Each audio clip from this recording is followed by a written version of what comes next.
So here's the thing that no one wants you to know. Excellent service can save a bad meal, but an excellent meal can be ruined by bad service. We think it's time that the front of the house got the spotlight they deserve. Welcome to Dine and Dish, where the business of dining meets the art of hospitality.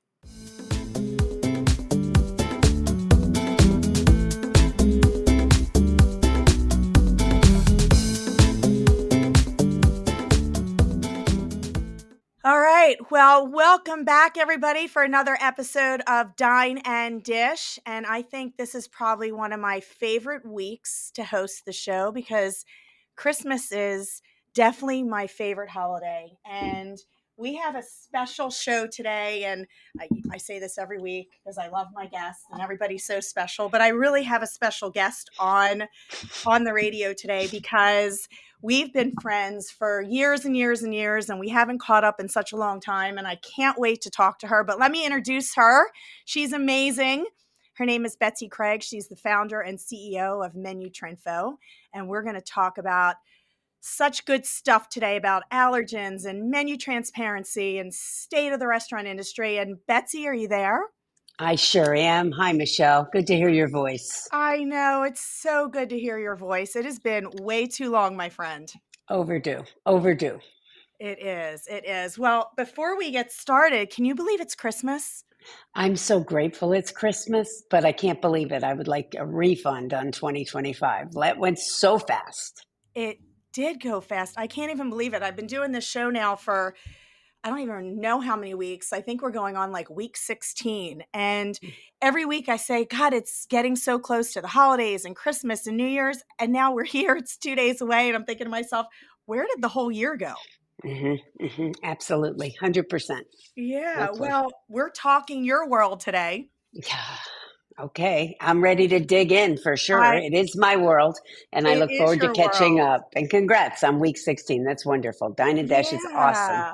And I have to tell you, we have such a cool following. I mean, I have people listening from California and Chicago and I mean, all over the world. I logged in to see the stats and I'm thinking to myself, there's people calling in from all over the country, which is super cool. Oh, that's great. Congratulations. Good for Yeah, you. thanks. It's been fun. I love it. So, before we get started and we jump into all of our talking points and questions, and I mean, how are you? Are you good? It's been such a long time. I am living my best life. I am busier than I ever thought I'd be, and just not necessarily only in business. Business, we're extremely busy, but also I've been blessed with two amazing grandsons. I know. And so that is really like there's nothing like being a grandma, and it is by far my favorite job. But it really, not to tie it back into what we're going to talk about, Michelle, but having a brand new child in my life, two grandsons, it just brings back just how intense it is to make sure that we feed people safely. Thank you, God, neither of them has a food allergy, but it just hits me of how precious life is and how, food is love and we feed people we love. And my goodness, if something were to make one of them sick, it would first off break my heart. And then I would be like crazy grandma trying to figure out what's going on and how to keep that boy safe, one of those boys safe. And so it's given me a new vantage point to see those who love folks with food allergies and where they're coming from. Yeah. Well, I have to say, I love that you said food is love. That's, I believe that 100%. And my other quote, I always say, my whole family, they always hear me, family's everything, family over everything. I mean, family is number Mm. one.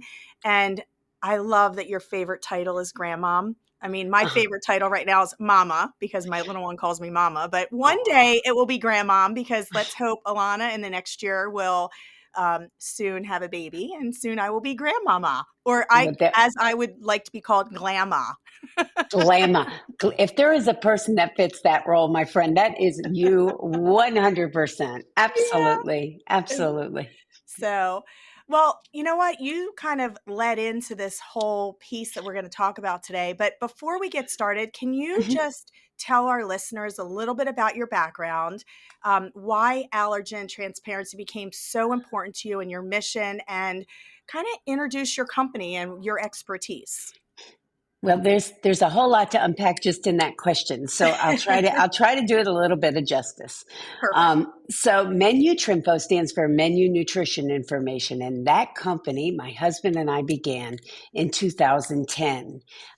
Prior to that, from a little kid on, I've been in and around the food service business.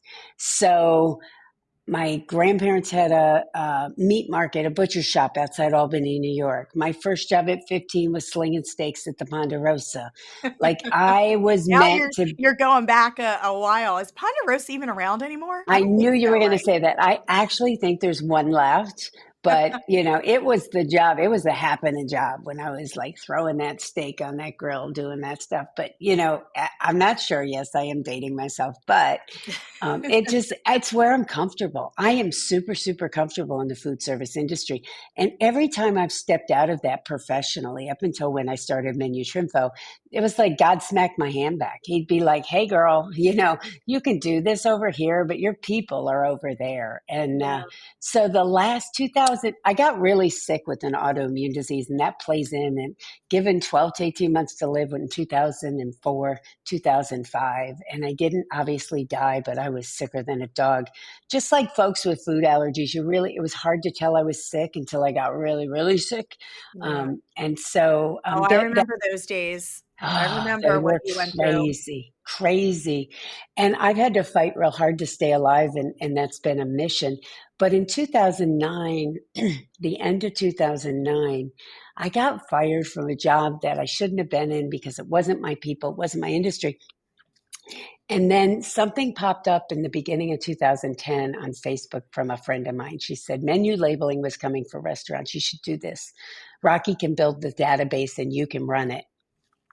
And Rock and I talked about it for about 30 minutes. And he said, honey, I can build it. And I said, well, I can sell it. And that's how MenuTrinfo started, standing for Menu Nutrition Information. He had a Yeah. job, stable 30-year career at HP. So we had a nest, we had a security, and we began the company from there. Wow, what an inspirational story. I mean, I love that. And for everybody listening, I mean, that's what it's about. It's about looking for your dreams, finding what you love, what you do. I mean, look, we do the same thing every day, with opening restaurants, whether it's full service, fast casual. I mean, it's fun working in something you love and you enjoy. Yeah, it doesn't feel like work. It really Right. doesn't feel like For work. sure. Well, some days. So, Some all days. right. Well, when you don't have a life But the outside most it, part. yeah, yeah, yeah, yeah. Actually, mine doesn't feel like work much. So we started doing labeling for restaurants, labeling menus, and that's how I met you, Michelle. Oh, Is taking a look at your menu and finding out what's in the food, and your food's incredible, absolutely flippin' incredible, best food I've ever had. Gennara's an amazing chef. Holy cow, what wonderful folks! But finding out what's in there so you can share that with people that have diabetes, heart conditions, need to watch salt, or have food allergies, life threatening challenges that we don't want our pasta to be a loaded gun. We want it to be something they enjoy. And so we quickly started doing training, allergen trains for food allergies and gluten free, and have rolled on to do certified free from allergens on products. And we are coming up on 16 years in business, wow. profitable, loving life. February 6th, we'll tick off and start our 17th year. I have no idea where the time went, Yeah. but that's been my passion and mission for since then. Well, It's a job. Nobody I can have fire me from it. That's all I know. Rocky's like, honey, if we start this, you can't get fired because I had gotten fired at the end of 2009 from my yeah. mouth. Shocker. And so here we still are. Yeah. Well, first off, congratulations because 17, it's amazing. 17 years. I mean, any business that you start on your own and you have that type of longevity, I mean, definitely pat yourself on the back because with this industry and what's going on in this world today, it's exciting to be able to say that you own your own business and you're successful and you're profitable and you love what you do. So, first off, congrats. But Thank you. I have to tell a funny story and you probably remember this. So when we hired your company to come on to do menu labeling, because back then it was like everybody thought, oh my God, over 10 stores, you have to put the calories on the menu, you have to break down your recipes. And, we did one thing that I loved so much. We took all of our recipes and we did the reverse labeling, if you remember, where you put in what the ingredients is. And if you have an allergy, you can look up the book. And we broke down all the Mhm. recipes and we started looking at calorie intake. And we got to some of the dishes. And I think it was the fettuccine Alfredo. And Mhm. with the bacon and the carbonara and the I looked at and you gave me the calorie intake and I said, "Oh my god." I looked at Janara, I said, "We need to redo the recipes ASAP." Because one of them was I don't even remember, was it like 3,000 calories or something, It Betsy? And it was like a daily intake of calories plus for I was one like, "Oh my dish, and it god." was the cream in there, my friend. That was the cream. Yep. The cream and the cheese, and I said, Oh, "Oh right, right, right. my god." I was shocked, and I said, "Oh, we definitely cannot put that on the menu. We cannot we have to redo the recipe." And Janara went back to the drawing board and started cooking and looking at recipes, and we looked for, like, low-fat creams, and boy, what an eye opener, huh? Yeah, yeah, I remember that because you called from the car and I can remember his voice and what he said to me and how can it Yeah. be? How can it be? I was like, because it's that good. You know, people don't necessarily mind having a large calorie entree if they're planning for it and it's an indulgence. You know, Yeah. nobody can eat that every day, but you can eat a salad and a small portion of that, no problem. But knowing the information really can change, somebody's life. Yeah, so we start I wanted to talk a little bit about allergens first, but we kind of jumped right into menu labeling. So let's kind of stay here for a minute because I do Okay. have some questions because menu labeling has changed so much from when you and I met and started talking to where it is now. I mean, what Mhm. changes have you seen? I mean, some restaurants you go in and you see calories on the board. Some restaurants you don't see it at all. Some you see it online. So what's the standards these days when it comes to calories and ingredients and true proper menu labeling? So it has changed a bit. The menu labeling law that was federally pushed through Obamacare took 8 years to enact, and it's 20 or more locations, same name, roughly same menu. You must have calories on the menu and additional information available upon request, additional nutritional information. And that's just standard. Now, what's happened is that's like our baseline. A couple of things occurred. We had this little thing called COVID. And when that little Mhm. thing called COVID happened, they paused menu labeling enforcement. Because at that point, menu labeling had only been in place a year and a half. So they said, wait, we're going to pause menu labeling enforcement until we figure out what's going on with COVID. Restaurateurs just need to feed people and we'll be back. And they have come back. They've come back again with the same mandate, 20 or more, Yeah. as nutritionals. Here's where it gets kind of funky and why you see some things in some places and not others. Independent restaurants, one or two or up to 19 locations, are not mandated. Not every health inspector in the country knows that. And I say that because there's certain states like Texas, sorry, calling out Texas, but I get a lot of calls from people who are like, my Texas health inspector just nailed me for no menu labeling, and I don't think we're mandated. I'm like, you're not, have them call me, blah, blah, blah. Because truthfully, there is no other special rule for under 20 anywhere in the country. The federal law supersedes. However, the consumer wants it. The inspectors are looking for it. And now in the last year, we have some new fun stuff. And the new fun stuff, I'm being facetious, but the new fun Oh, I'm stuff sure. is mandating allergen tagging on menus by July 1st of next summer. And that's the first in the country. It's in the state of California. We can dig into SB 68 that passed and how and all that. But that is changing the landscape of what folks are doing for menu labeling, using the term very loosely, because menu labeling can be calories, can be other nutritionals, can be Right. salt. Philadelphia has a little salt shaker they're in love with, and they put that on some menus. But also, it's the top 9 allergens now. So that was my next question. You just kind of Oh, answered it ahead of time. So when you're looking at proper allergen menu labeling, I mean, there's so many allergies out there. There's hundreds of them. So what does true menu labeling look like? I mean, do you have to list every allergy? I know when we did our menu with like raw fish and raw meats and nuts, and you just basically said the top nine, but I mean, what does it truly look like to have a proper compliant allergen menu? That's a great question. So we've been doing those since 2010. A proper compliant allergen menu looks like a chart. And the chart lists the top 9 allergens now across the top and the menu items down the left side. And it is a static document that says all the appetizers, here's the allergens that are contained. And although there are 170 allergens, spot on, Michelle, there are a whole lot of things people can be allergic to. Oh, I'm The, sure. the majority of people in the US are allergic to one of the top 9 or all of the top 9 or then some. So, tagging those top 9 allergens and having a chart of sorts available to the consumer is the perfect solution, whether the chart is a paper copy or through an app now or through an iPad, you give guests or those sort of things. The benefit to an app or an iPad or technology is when an ingredient supplier changes their product, you can update it in yours instantly. Right. And that's the difference. We have, I don't know, maybe 60, 50 or 60 monthly partners that we work with, chain restaurants, 20 or more locations that use us for nutrition. And then they use us to make these charts. And then we stay contractually attached to them and we become their nutrition help desk. And that has become more and more vital when it comes to allergens and Yeah. keeping current. And we have some big guys with hundreds and hundreds, if not actually thousands of restaurants, and we have small guys that have 21. But everything in between doesn't even matter. They want the rights, they want the correct stuff on the menu and the correct information to be transparent to the consumer. Yeah.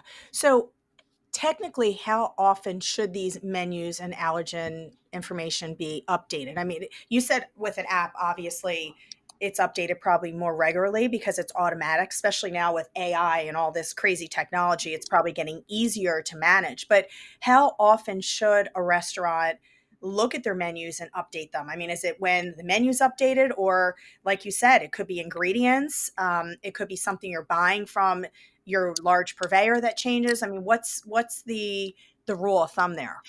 Well, a good protocol is anytime you're updating your menu. So if you update twice a year, you should look at it twice a year, at least. Hmm. If you change purveyors, you change broadline distributors, then you look at that. You have LTOs or a new menu item you're bringing in for your regular menu. You should look at what allergens, if any, it introduces. When it comes to substitutions, you could have somebody aware what a substitution could do to an allergen chart so that you're on the cutting edge of it. I mean, it is hard to print over and over, obviously, Yeah. but unfortunately, we have people that do it once and then they don't touch it again for 5 years, and that's just the wrong. I mean, this is your calling card to the consumer, and to be quite frank, 15 years ago when we started, you might get one or two of the folks with a food allergy to the table on a busy Friday. Today, you get one every 4 tables. You get a dietary preference every 4 tables. And that's how many people have food allergies, whether they're telling you they have it or not. They try to read your menu and figure out what they can eat based on the description of the menu item or something. Yeah. Having a chart or having a solution for them is another big plus. But your question is time. I would say bare minimum twice a year, bare Yeah. minimum. So, one of the things I have to tell you, and I don't know if you know this, but I'm allergic to onions, red and white onions. I mean, I'm technically allergic to allium, which is in the onion, obviously, but I'm more sensitive to raw onions. So red and white, I have to stay away from because I mean, I get really sick, and people will say to me, "Oh, it's just a suggestion. It's a dietary, preference." And I'm like, Mm, no, it's an mm, allergy. And the problem that we have these days in restaurants, and you can probably talk more to this, but chefs and restaurants don't always put all the ingredients on the menu. So hmm you look at a menu, even a salad or any type of dish, and the first thing you want to look at is, okay, what's the ingredients? And you hope that they're accurate on the menu. I mean, I've been to restaurants where I look at the menu and I'm like, okay, great, the salad doesn't have any onions, and I'll still tell them I'm allergic hmm to onions. Please make sure they're not there. And then the dish comes to the table, and I'm like, there's red onions in this, or there's some mm. type. And what's the whole process of truly? do we have to put all the ingredients on a menu? Or if you're a full service restaurant, can you just put a small description? I mean, what's the legal rights to for a restaurant in terms of designing this menu and communicating to the guests, but not also making it so overwhelming that we scare everybody? You know what I mean? Understood. Understood. Currently, there's no state in this country that makes you legally disclose each ingredient on a menu item. There is none. And that's great, but it's not great if you need full transparency. Right. So that is where other things like proper training, proper communication Mm-hmm. come in super handy when you want to be hospitable in our hospitality industry for those with food allergies. So I find it really interesting about the red onion and the raw onion. First off, I'm dying to know, when you cook them, does it still harm you in the same way? So I'm very, very, very sensitive to raw. Like, I mean, I get to the Okay. point where I'm bending over, horrible stomach pains. I mean, Mm. to the point where if they're cutting them and I'm in the room, I can't breathe. Like, it Oh, gets to the gee. point where I'm like, Airborne. start Okay. gasping a little bit, you know? When they're cooked, the cooking of it in the air makes me sick. Mm-hmm. When it's cooked down, the sensitivity obviously is not as strong. I still can't eat them. They still make me sick. Interesting. I Okay. know if there's an onion in it, like if Jannar makes meatballs or sauce and there's onions in the base, it's still in there. I still feel, I mean, I still get the same stomach type issues, but not to the Gotcha. point where I'm in bending in half, needing to go to the Okay. hospital because the red Okay. onion's making me that sick. Well, I just stay away that's from it, interesting. period. That's interesting because some people, it's called denaturing the proteins, and sometimes that does have an effect, but not often, and not always for sure. Some people, you could fry it for, you could take somebody allergic to fish and cook fish for 2 hours on a flat top, and they're still going to be just as sick. Yeah. So just to put that out there, but so yeah, that's from that standpoint. So that was just interesting to me. But I don't see people being able to disclose every single ingredient, or they can, but menus are going to look very, very different. I've been working with this group out of DC, trying to get transparency because there's this whole new food allergy out there called alpha gal. And alpha gal, I don't know if you've heard of it, I Michelle, but haven't. alpha gal is folks that have been bitten by a tick and no longer can eat basically mammal meat. They can't Wow. eat meat. They can't eat things that come from meat. They can't eat certain foods that have been processed with different ingredients, like the way they cook. They can't eat like beef fallow, forget that, they're in the hospital. And the allergic reaction is so massive and so instantaneous. It's terrifying. And Wow. 2019, there were, maybe 500 people in the US with this. Today, there's over 500,000. So this is expanding because the tick population that carry this disease that affects humans this way has been off the charts. As we know, deers are off the charts. I mean, our deer population has gone up crazy in this country. And Yeah. it's another way of food allergy because it's a full blown food allergic reaction that you see. It needs epinephrine. It's life threatening. You might need multiple epinephrine. I Yeah. just read an article Epigen's, of a yeah. girl that needed Wow. 15 shots to not die. And she didn't die, but she needed 15 shots of epinephrine. Wow. So, you know, at any rate, you can't necessarily tag for each and every, but I'm really part of the group that thinks the more we share, the more we tell, the more informed the consumer is. I'm also believe that you can train and accommodate table side to just about anything. Yeah.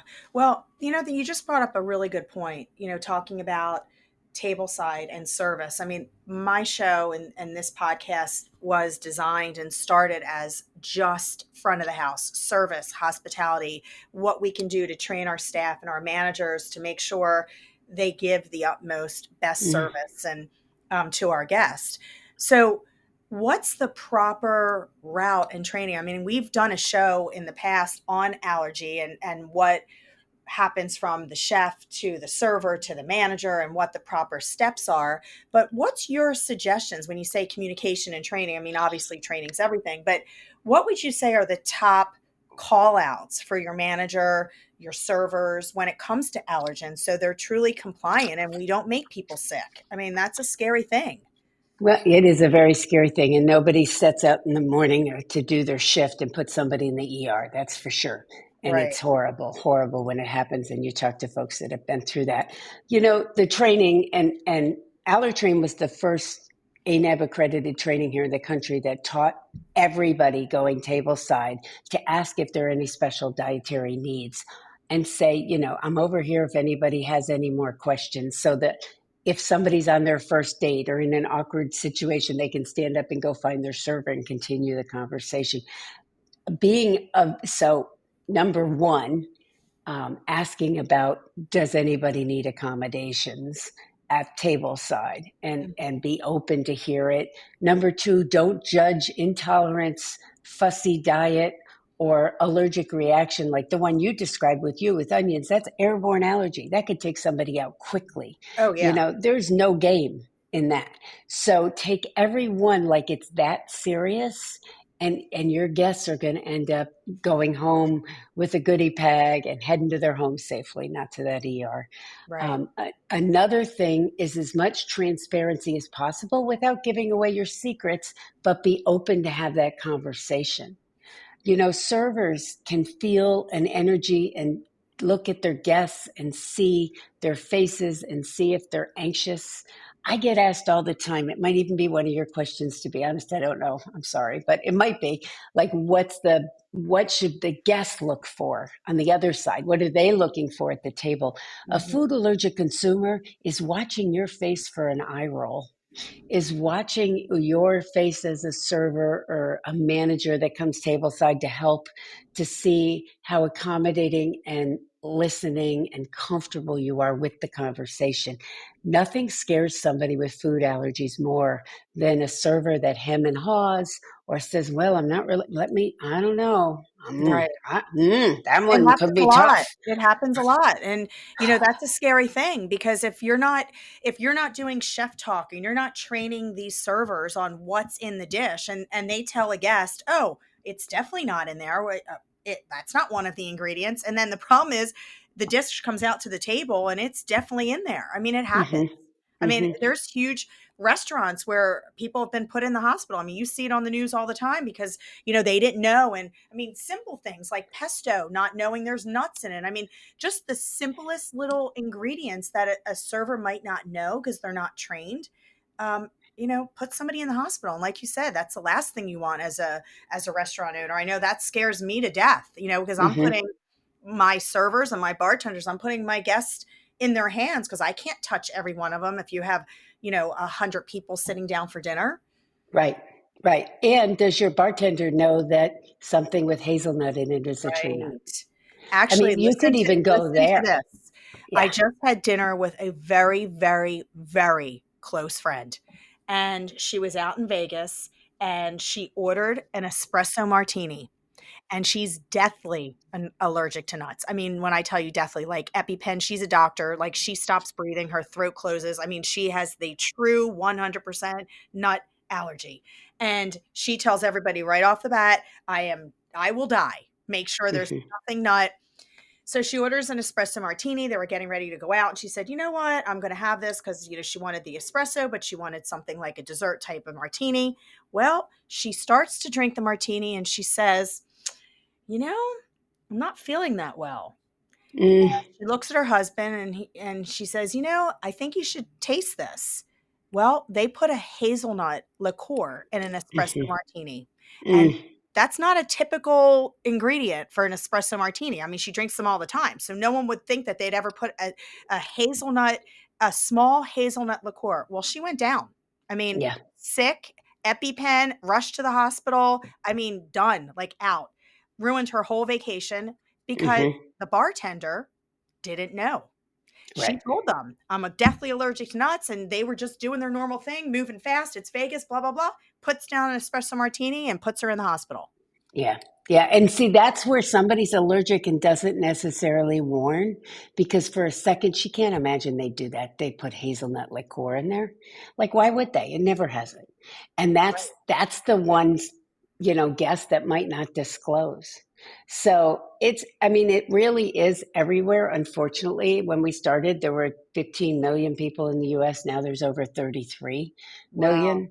I mean, and that's just those allergies and with alpha gal going through the roof. So it is unfortunately something they don't know why. There is no reason. We don't know why. They are seeing some improvement by giving early peanut introduction to infants and toddlers earlier now. So we're having less peanut allergies. But I'll tell you, you mentioned AI earlier as being, Yeah. a good solution for some of this. The truth is it's a double-edged sword because let me give you an example. I was just informed of a woman that went out to eat. She got a sandwich that was labeled as vegan because she's allergic to milk. Uh-huh. When you're allergic to milk, you should be able to eat vegan. It's supposed to be dairy free. That Right. sandwich killed her. She's gone. She's gone because she didn't have an EpiPen with her. The place Wow. didn't stock epinephrine devices, which my favorite is AviQ because it tells you what to do. And in a panic, I want a mechanical voice to say, "Listen, Betsy, do this, blah blah," you know. But and anybody can stock epinephrine. So why? And that's my personal passion, to be quite frank with you, Michelle. You want to accommodate stock EpiPen in all your restaurants and train your people. It's a 20-minute training on how to give it because just like somebody choking, if you can react instantaneously, you can save a life Yeah. versus have a brand ending event. Yeah. Well, that we actually talked about that on another show, what the legal rights are for actually treating someone. Can you have an EpiPen on hand at a restaurant? Can you have medication on hand when you can dispense, when you can't? We actually talked with another guest regarding that because some states allow it, some states don't. So it's almost like, what do you do? I mean, we always kept it in the restaurant just as, an emergency. Because if it was Mhm. me and I was dining, I would say, "Give it to me. I'll do it to myself." Yes. And You that's know, what we train people to do. We train people to give them the epinephrine device and let them shoot it themselves. But there's a good Samaritan law in every state in this country. And almost every single state allows generic, what they call generic epinephrine, which means epinephrine not prescribed for a specific individual, but prescribed for the facility. So prescribed for the restaurant. And so that all of that, you can't have it there. We might get in trouble has gone way away in yeah, most states because it's a matter if it's a matter of saving a life, you fall under that good Samaritan. Although every good restaurant has great lawyers, and those are the ones to they need consult. them. Yeah, Everybody has their purpose. But the truth of the matter is you want to talk about accommodating guests. You have a conversation with the guests and say, "This is what's in our food. Do you have an epinephrine device?" I mean, somebody who's really anxious, I would ask them, "Do you have your medication with you? If not, I just want to let you know we do have some in the back. But yeah, glad you have it." Wow, for a couple $100, you just made that guest feel insanely comfortable, and you yeah. start being the restaurant of choice for them to go eat. Yeah. What percentage of restaurants do you think are truly allergen compliant today? Does everybody really focus the way they should? What do you feel? You see this with hundreds and thousands of restaurants. What do you get pushback when you're out there talking? What's the compliancy like today? Well, I will tell you that if I had to do a percentage, I'd probably say about 25 to 30% of the food service folks in this country are That's it. compliant. Yeah, Wow. still very, very, That's very low. scary. That's low. Very low, very low. I mean, I live in the state of Maryland. I moved my business to Maryland. There's only one county in Maryland that mandates allergy training. It's Montgomery County because an 11-year-old went to his neighbor who was on a council member and they got it passed. you know they make don't overserve somebody alcohol mandatory, but they Right. don't kill somebody with food mandatory. And it's Wow. just, I really think that we're falling short. I also think, and I've got to say this equally, restaurateurs have been put upon for the last bunch of years. Like, what one more thing could it possibly be? But Yeah. truthfully, there's not a lot of things that could harm somebody instantly under your roof the way a food allergy can. And if The person walks in with a food allergy and tells your host or hostess or tells the cashier at a quick serve, hey, I just want to let you know I have a food allergy. Your entire company, no matter if you have one location or 401, your entire company has been technically informed. Now you Yeah. have a duty to care legally. I unfortunately go to too many of these cases where they need my help after the fact. Oh, I'm So sure. my help before is train. My help before is do the footwork, keep somebody, get a local RD on retainer, do something to keep your menus up and keep your allergen charts up. Yeah. Um, Yeah. Well, you're never going to believe this, but our time is coming to an end. I told you these shows go so fast because the my information goodness. is not only valuable, but it's so entertaining to listen to. And it just goes so fast, especially when the talking points are so important. But before we get there, I have two. We have to talk about where you feel the trend and future of allergen transparency is for 2026. And then we have to do some quick rapid fire questions to see what your response are. But tell me what you feel the trend is going to be as we get into 2026, since we're almost to the new year. I think 100% more transparency. The consumers are going to stop going places they don't get what they need. And I'm not talking just great food. I'm talking the information that explains what's in that food for the alpha gals, for the food allergies, for the, corner case intolerances. I see the push coming. I'm super active on Conference of Food Protection and International Association of Food Protection. And I see the push coming through food code, and I see the push coming from that side of the industry. That food is love, and we're not supposed to harm people with love. Love Mhm. isn't supposed to hurt. So that's absolutely what I see 100%. Every time I sit through any kind of webinar, it's confirmed. I just sat through one that PepsiCo was quoted on talking about it. It's transparency, Yeah. 100%. What do you feel there's any regulations or industry shifts besides being more transparent that restaurant operators should start really prepping themselves now for, or what they can do to get ahead of this? Figure out how you're going to label anything that's in a grab and go.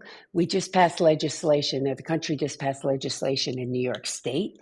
Any grab and go item that's prepackaged, if somebody walks in and picks up a salad from your cold case, it must be labeled with allergens starting this summer 2026. Wow. So Just you're like saying almost like an ingredient sticker that's on the back has to list out the allergens? 100%. It's just Wow. like I can't remember it's a four-number bill. It starts with the letter A and then four numbers and ends with the letter A. And it passed through initiative out of New York State, instigated by someone up in Rochester, New York. And we were all shocked when it went through, but thrilled it went through because it's going to make grab and go from a restaurateur as responsible as a box of cookies or a God forbid if they still make them, TV dinners. I don't even know if they still Yeah, make them, but I was gonna say, do you they know, actually make those? I don't Does know. I anybody grew eat up them on them, right? anymore? Remember that? Okay, there's lean cuisine or something, I'm sure. But Of just like a course, yeah. packaged food, we're in the package side identifying things that are free from allergens. And there are actually companies out there that make 100%, 90, 100% free from the top nine allergens. But yeah, if you're prepackaging So food for grab and people to go is grab, definitely the it's the coming. yeah. All right, so Coming. quick rapid fire, quick questions for you. Biggest allergen myth. That you can tag allergens yourself from what you think is there without checking every single subparticle.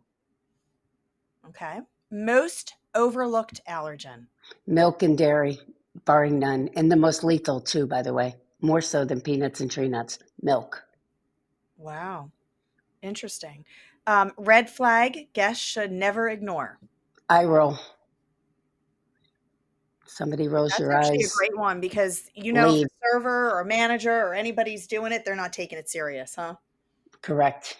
Mm. Correct. All right. One thing that keeps you up at night in this industry. Lack of mandated accredited training for allergens.